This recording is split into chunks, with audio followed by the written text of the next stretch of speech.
Kadang kami penasaran seperti apa mimpi-mimpi Putin. Dan kami rasa kami cukup tahu jawabannya. Yang paling diinginkan Putin di dunia ini adalah diakui sebagai pria yang membuat Rusia hebat kembali. Dia ingin patung-patung. Dia ingin orang-orang berbicara kepadanya seperti mereka berbicara kepada para Tsar dan pemimpin Soviet yang memimpin Rusia di masa kejayaannya. Putin ingin Rusia jadi besar dan menganggap Ukraina kunci utamanya. Namun dia gagal dan justru membuat Rusia lebih kecil daripada sebelum menyerang. Kini Rusia menghadapi hal yang lebih buruk dari kekalahan melawan Ukraina. Keterpurukan menuju ketidakrelevanan akibat ambisi Putin yang tak kenal lelah. Visi dunia Putin sepenuhnya didasarkan pada egonya. Bagi Putin, bagaimana orang memperlakukannya secara langsung terkait dengan bagaimana mereka memperlakukan Rusia secara keseluruhan. Karena dia berusaha memposisikan dirinya sebagai perwujudan dari segala hal yang seharusnya diwakili Rusia. Memahami fakta sederhana ini menjelaskan banyak hal tentang apa yang coba dilakukan Presiden Rusia di Ukraina. Salah satu tujuan, dan mungkin tujuan utama dari apa yang disebut operasi militer khusus, adalah untuk memberikan kehormatan dan kejayaan pada nama Putin di mata dunia. Dia yakin menaklukkan Ukraina akan membuatnya tercatat sebagai pemimpin besar Rusia dan menjadikan Rusia lebih besar serta mulia berkat pencapaiannya. Ini bersifat egois dan didorong oleh keyakinan lama Putin bahwa Barat tidak menghormati dirinya atau Rusia sebagaimana mestinya. Bukan kebetulan Putin menyoroti perluasan NATO sebagai salah satu isu utamanya saat menginvasi Ukraina. Dia telah melakukannya lebih dari 1 dekade, belum tentu karena takut pada NATO. Putin tidak percaya NATO akan memulai perang dengan Rusia. Kekhawatirannya adalah perluasan NATO terkait masa jabatannya sebagai presiden. Barat akan semakin besar dan menurut Putin, pengaruh Rusia akan mengecil jika dia diam saja. Menurut Putin, situasi tersebut tidak boleh dibiarkan. Dia ingin hebat dan dihormati. Putin ingin dikenang rakyat Rusia 100 tahun lagi sebagai sosok yang mengembalikan kejayaan Kekaisaran Rusia atau Uni Soviet. Perang melawan Ukraina seharusnya jadi langkah awal menuju jejak sejarah itu. Namun pada akhirnya, perang itu justru menjadi jerat yang Putin lilitkan di lehernya sendiri. Karena pencariannya yang putus asa akan kejayaan tidak menghasilkan apa-apa selain melumpuhkan Rusia, memperkuat Ukraina, dan menciptakan masa depan yang akan memastikan bahwa Putin tercatat dalam buku sejarah. Hanya saja, bukan karena alasan yang selalu ia harapkan. Mari kita lihat apa yang telah dilakukan perang terhadap Rusia secara geopolitik, dimulai dengan negara yang menjadi target Putin dan masih menjadi targetnya, yaitu Ukraina. Bagi Putin, kekalahan Ukraina akan membuat Rusia dianggap sebagai kekuatan besar dari 3 besar, yaitu Amerika, Tiongkok, dan Rusia. Itu akan menjadi awal kebangkitan kembali. Pertama-tama adalah penaklukan Ukraina, mengamankan kekayaan mineral senilai 15 triliun dolar, wilayah luas yang berbatasan dengan NATO, dan prestis besar sebagai penakluk, diikuti dengan wilayah-wilayah kecil di Eropa yang dulu berada di bawah pengaruh Soviet. Itulah rencana besarnya. Namun, yang berhasil dilakukan Putin hanyalah menyalakan sumbu yang menyebabkan Ukraina meledak menjadi kekuatan global yang tidak pernah bisa dibayangkan oleh Putin. Lihat Ukraina sekarang dan Anda akan paham maksud kami. Rusia terbukti hanya kekuatan menengah, tidak sebanding dengan Amerika Serikat dan Tiongkok, sementara Ukraina justru menjadi negara yang lebih kuat akibat campur tangan tentara Putin. Bahkan sekarang, setelah lebih dari 4 tahun pertempuran, garis depan di Ukraina relatif statis dan Rusia masih harus menguasai sekitar 80% wilayah negara itu jika ingin mewujudkan visi Putin. Dengan diplomasi drone, Ukraina menjadi kekuatan militer yang diperhitungkan di dunia dan wilayahnya. Kesepakatan tercipta di Eropa ketika Ukraina semakin terintegrasi ke struktur NATO yang ingin dilemahkan Putin, meski bukan anggota NATO. Ukraina tengah membuat kesepakatan dengan Arab Saudi, Qatar, dan Uni Emirat Arab di Timur Tengah. Setiap kesepakatan berlaku 1 dekade, mencakup janji bantuan uang dan minyak, dan semua hanya terjadi karena drone yang terpaksa dikembangkan Ukraina untuk menahan invasi Putin. Kemenangan yang seharusnya pasti, meski lebih lambat daripada yang dijanjikan Putin, berubah menjadi konflik yang sulit, lalu perang yang justru memperkuat Ukraina dan melemahkan Rusia di panggung geopolitik. Atlantic Council melaporkan militer Ukraina kini sangat mengesankan, sehingga prajuritnya sering tampil lebih baik daripada rekan-rekan mereka di NATO saat latihan bersama. Ukraina kini bukan lagi beban keamanan seperti saat invasi Putin dulu. Ukraina merupakan kontributor sekaligus pemimpin global dalam berbagai teknologi yang dibuat khusus untuk melawan Rusia. Bagi Putin dan visinya tentang Rusia Raya yang mencerminkan negara lama, ini adalah bencana besar. Sebuah negara yang seharusnya tidak lebih dari sekedar tambahan bagi Rusia, justru telah menciptakan cetak biru untuk menghentikan laju Rusia. Putin seharusnya menjadi pemimpin yang mengembalikan Rusia ke puncak relevansi geopolitik, menjadikannya pemain yang lebih besar daripada dalam beberapa dekade terakhir. Namun yang benar-benar berhasil ia capai hanyalah mempermalukan militer yang ternyata hanyalah macan kertas dan runtuhnya pengaruh Rusia dalam skala besar. Ini membawa kita melampaui Ukraina ke dampak luas dari kegagalan total Putin dalam perang yang ia mulai. Wilayah yang dulu dikuasai Rusia dengan kekuatan militer tampaknya tak terkalahkan, kini mulai meninggalkan Putin. Hal ini terlihat jelas di Kaukasus Selatan. Dulu Rusia pernah menguasai wilayah ini. Itu berlangsung selama 150 tahun, dan Rusia masih memegang pengaruh yang sangat besar di bawah Putin. Pemimpin Rusia mampu mengobarkan api permusuhan antara negara-negara seperti Armenia dan Azerbaijan, menjanjikan perlindungan dan dukungan kepada siapapun yang sesuai dengan keinginan Putin, semuanya didukung oleh militer yang sekarang sedang hancur di Ukraina. Semua taktik ini sudah tidak berhasil lagi. Hubungan antara Rusia dan Azerbaijan runtuh setelah terungkap bahwa polisi Rusia telah menyiksa 2 warga Azerbaijan hingga tewas selama penindakan di Yekaterinburg. Insiden itu memicu penangkapan dan tuduhan spionase Rusia. Rusia menghajurkan hubungan pada Desember 2024 setelah menembak jatuh pesawat sipil Azerbaijan yang menewaskan 38 orang. Tapi setidaknya Rusia masih bisa mendukung Armenia saat negara itu terlibat dalam pertempurannya sendiri dengan Azerbaijan. Kecuali kenyataannya sekarang sudah tidak seperti itu lagi. Pada 8 Juni hal itu diumumkan secara resmi. Perdana Menteri Armenia yang sedang menjabat Nikol Pashinyan berhasil memenangkan pemilihan ulangnya, mengalahkan kandidat-kandidat yang didukung oleh Putin dan mengatasi kampanye tekanan dari Rusia yang mencakup ancaman untuk mengakhiri hubungan dagang. Pada suatu waktu, Putin menegaskan kepada Pashinyan bahwa gas yang dipasok Rusia ke Armenia yang diberikan dengan harga $177.50 atau $177.50 per 1000 meter kubik dibandingkan dengan $600. Akan terancam jika Pashinyan terus mendorong Armenia masuk Uni Eropa. Semua itu tidak ada artinya. Azerbaijan telah membalikan badan dan Armenia terus melangkah menuju barat, sebuah proses yang telah berlangsung perlahan selama bertahun-tahun. Terjadi penyesuaian besar di Kaukasus. Baru pada tahun 2020, Rusia berperan sebagai penjaga perdamaian untuk mengakhiri perang 44 hari antara Armenia dan Azerbaijan mengenai siapa yang menguasai Nagorno-Karabakh. 6 tahun kemudian setelah kampanye Rusia gagal di Ukraina, Putin kehilangan pengaruh di kedua negara hingga keduanya enggan berurusan dengan Rusia. Inilah maksud kami saat membahas Putin membuat Rusia lebih kecil. Semakin lama Putin melanjutkan perang di Ukraina, Rusia makin terancam kehilangan relevansi geopolitik. Selain kebangkitan Ukraina dan masalah Rusia di Kaukasus, masih banyak bukti lain untuk hal itu. Tapi sebelum kita membahas lebih dalam, ini adalah The Military Show dan kami membuat video untuk menunjukkan kepada Anda bagaimana kekuasaan sebenarnya bekerja. Jika Anda belum melakukannya, tekan tombol subscribe lalu kembali ke video ini. Kemunduran Rusia sebagai kekuatan regional paling jelas di Kaukasus, tapi juga terlihat di Eropa dan Asia Tengah.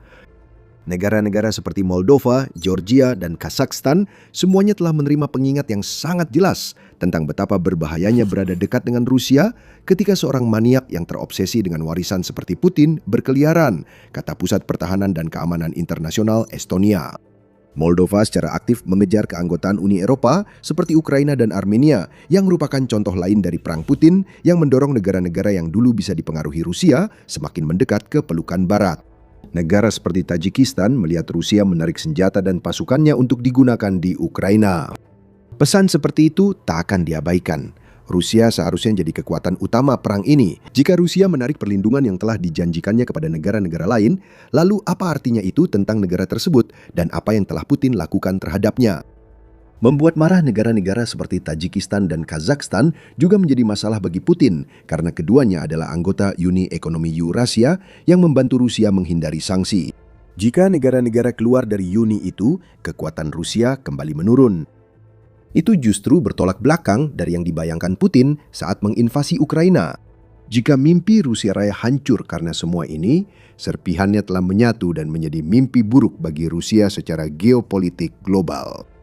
Kami membahas perlindungan. Suriah, Venezuela, dan Iran juga seharusnya mendapat manfaat dari senjata Rusia dan janji Putin bahwa Rusia akan melindungi kepentingan nasional mereka. Apa kesamaan dari ketiga negara ini? Pemimpin mereka dibunuh atau digulingkan sejak perang Ukraina dimulai, dan Rusia tidak berupaya menyelamatkan mereka. Apakah karena kurangnya keinginan atau ketidakmampuan menunjukkan kekuatan, sebab Rusia sudah lemah setelah bertahun perang brutal, sebenarnya tidak terlalu penting. Pesannya jelas bahwa Rusia tak mampu melindungi pihak-pihak yang diklaimnya akan dibantu. Prestis global Rusia terendah sejak Putin berkuasa, jelas membuat Rusia makin kecil. Namun bukan hanya penurunan pengaruh geopolitik yang jadi masalah Putin di sini.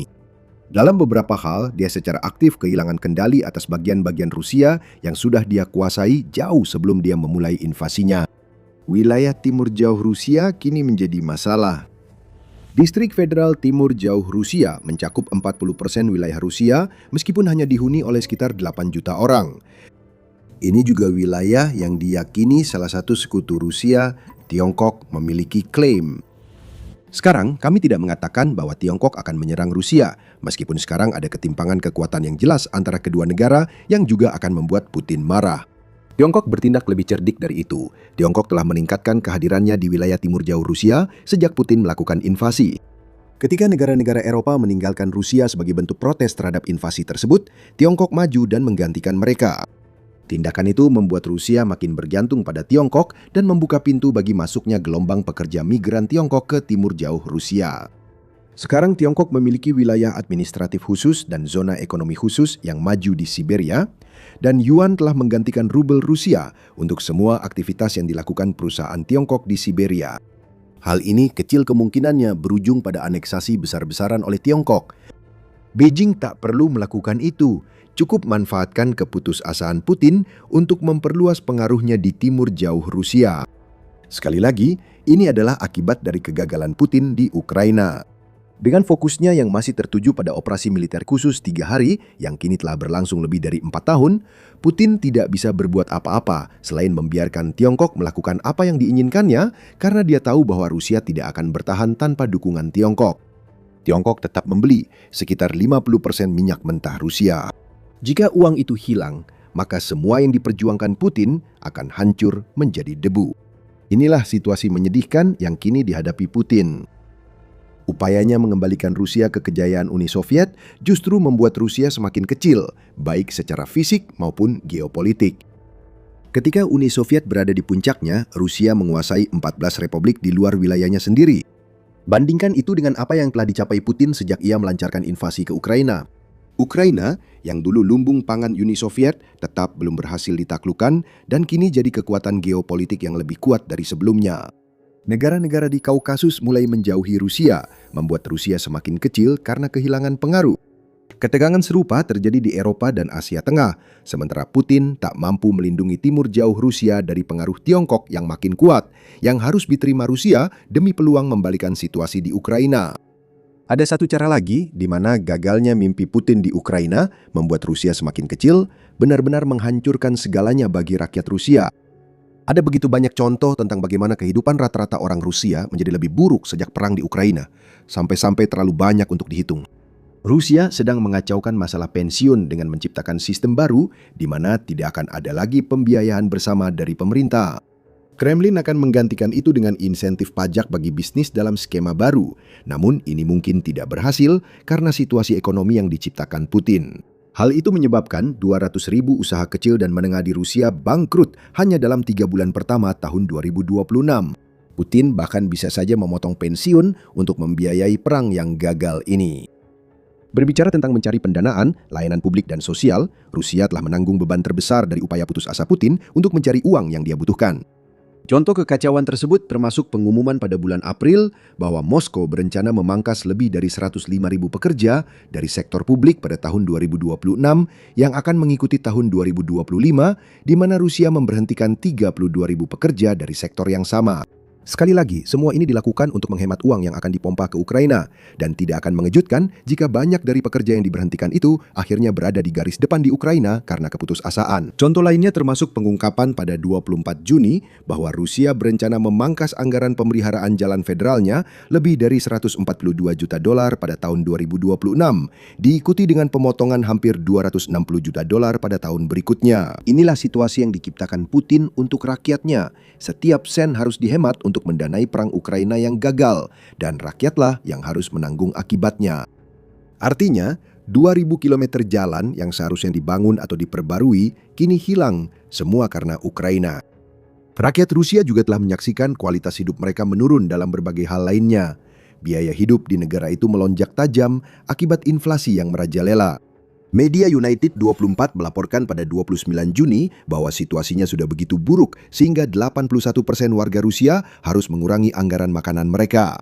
Secara spesifik, 34% orang berhemat dalam hal makanan, sementara 47% secara aktif mengurangi pembelian dan biaya makanan mereka untuk mengimbangi pendapatan real yang stagnan dan harga kebutuhan pokok yang semakin tinggi. Semua ini dilakukan Ukraina terhadap Rusia, menciptakan krisis bahan bakar dan kekurangan impor yang menyebabkan masalah suplai dan permintaan, serta melumpuhkan rakyat Rusia. Saat ini, Trading Economics melaporkan bahwa inflasi di Rusia berada di angka 5,3%. Suku bunga acuan negara tersebut adalah 14,25%. Keduanya bukan angka yang baik, meskipun persentasenya lebih baik daripada yang kita lihat di awal tahun 2026. Namun, tingkat inflasi setidaknya tak seperti yang tampak. Euronews melaporkan bahwa intelijen Swedia mengklaim bahwa Rusia telah memalsukan data ekonominya untuk menyembunyikan dampak yang ditimbulkan oleh perang Putin terhadap perekonomian. Swedia mengatakan inflasi tidak berada di sekitar angka 5%, angkanya lebih dekat ke 15%, hampir setara dengan tingkat suku bunga Rusia. Orang Rusia tidak mampu membeli apa yang dulu bisa mereka beli, dan mereka juga tidak mampu membayar bunga pinjaman yang seharusnya bisa membantu mereka. Inilah hasil ciptaan Putin. Usahanya agar sejajar dengan pemimpin besar Rusia justru membuat Rusia makin kecil. Dan sekarang, Putin tidak punya pilihan lain. Dia mempertaruhkan segalanya pada kemampuan militer Rusia yang sudah terbukti sama sekali tidak mampu mengalahkan Ukraina. Bagi pemimpin Rusia, satu-satunya jalan keluar dari perang yang ia mulai adalah merebut wilayah Donbas sebelum akhir tahun. Itulah yang sedang dia pertaruhkan. Sebuah kampanye yang sejauh ini membuat Rusia menabrak sabuk pertahanan yang tak tertembus, dan entah bagaimana berharap bisa meraih kemenangan dalam 6 bulan ke depan. Saat itu, Putin bisa mengklaim kemenangan karena salah satu wilayah paling berharga Ukraina dikuasai Rusia, sehingga ia bisa bernegosiasi dari posisi kuat. Sisa wilayah Ukraina tidak akan jatuh, tapi Rusia tetap dapat sesuatu. Pertaruhan ini tidak akan membuahkan hasil. Saat semuanya hancur, ketika Ukraina terus mempertahankan Donbas hingga 2027 dan seterusnya, sisa optimisme bahwa situasi di Rusia mungkin membaik pun benar-benar hilang. Putin memulai perangnya untuk mengamankan warisannya. Dia sudah berhasil melakukannya. Hanya saja, dia tidak akan dikenang sebagai pemimpin besar yang membuat Rusia lebih besar dan lebih kuat. Putin akan dikenang sebagai pria yang memulai perang yang tak bisa ia selesaikan. Dia akan menjadi orang yang membangkrutkan Rusia, memundurkan taraf hidup rakyatnya beberapa dekade, kehilangan pengaruh regional dan global, bahkan mungkin menyerahkan wilayah timur jauh demi merebut Ukraina. Impian Putin telah mati. Dan baru setelah dia mati, Rusia akan memiliki peluang untuk pulih. Ada kemungkinan nyata Rusia benar-benar kehilangan wilayah di Ukraina yang dikuasai sejak 2014. Crimea yang diduduki bermasalah. Dulu merupakan penaklukan kebanggaan Putin. Crimea kini secara bertahap diisolasi oleh Ukraina dan diubah menjadi simbol dari semua kegagalan Putin. Kampanye ini sangat brilian, implikasinya sangat besar. Anda bisa mengetahuinya dengan menonton video kami. Sebelum Anda pergi, pastikan juga untuk berlangganan The Military Show agar Anda bisa menyaksikan lebih banyak analisis kami tentang Putin, pemimpin yang gagal. Dan terima kasih sudah menonton.